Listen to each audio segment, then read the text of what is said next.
Yun no, yun mga boss idol, good evening, magandang gabi. Yun mga boss idol, kumusta? Short videos mga boss idol, panibagong kaalaman, panibagong videos naman mga boss idol. Ito na may tungkol sa pagre-repair ng tako mga boss idol sa billiard yan. Natanggal yung ulo sa paglalaro ng mga bata mga boss idol, natanggal yan. Ito na may paano i-repair mga boss idol na madalian lang at super effective mga boss idol. Yan. Yung gamit natin mga boss idol, kuha ka lang ng glue mga boss idol, ano mga available sa inyo, glue at saka itong rubber guma mga boss idol na interior lang na nasa gilid lang, makukuha natin sa mga sirang gulong mga boss idol, sirang interior, putulin nyo lang, kuha ka lang na maliit. Yun, ganito yung ginawa ko mga boss idol. Yan yan, bago na yung palit mga boss idol. Ganito mga boss idol, pakita ko sa inyo paano, tutorial mga boss idol. Yan, ganyan lang mga boss idol. Ito yung pinakatako niya, yung tips glue. Tapos kuha ka ng pandikit mga boss idol. Yan, glue. Yan, lagyan mo lang dyan sa itaas. Yan. Tapos yung pinaka ulo niya, lagyan mo din. Yung tama lang mga boss idol kasi super dikit naman tong gamit natin mga boss idol. Yan, tapos lagay mo siya mga boss idol, patong mo lang. Yung una hindi siya magasya, i-center mo lang siya mga boss idol, tapos ganyan.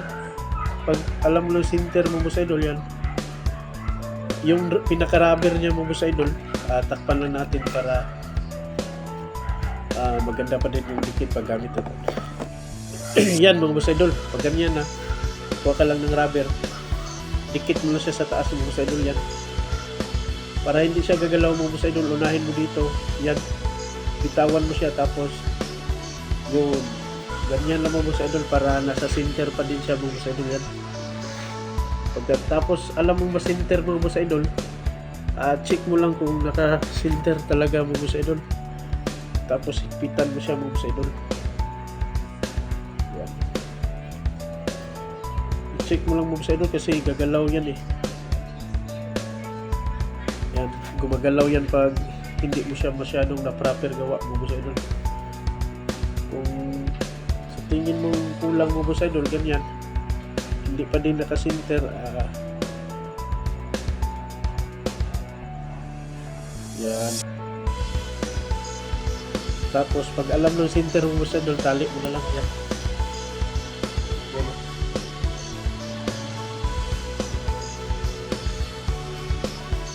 Pag maganda yung pandikit mong gamit mo boss idol, walang problema yan.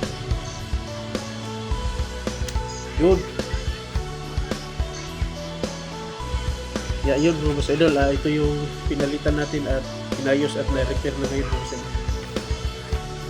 Yun yung tako nating DIY lang mga boss idol, yung pang bata. Yan. Lagyan mo lang ng rubber mga boss idol para mahigpit talaga siya. Kaya yun mga boss idol, panibagong videos na naman. Kung nakita nyo at napanood nyo ito at nagustuhan nyo mga boss idol, mag-iwan kayo ng bakas mga boss idol, likes or share and comments mga boss idol. Sa hindi pa nag-subscribe, please subscribe mga boss idol. Ang taong liburgana, lisod na tumba, dalaygo ng Diyos sa matag segundos. Bye-bye boss idol.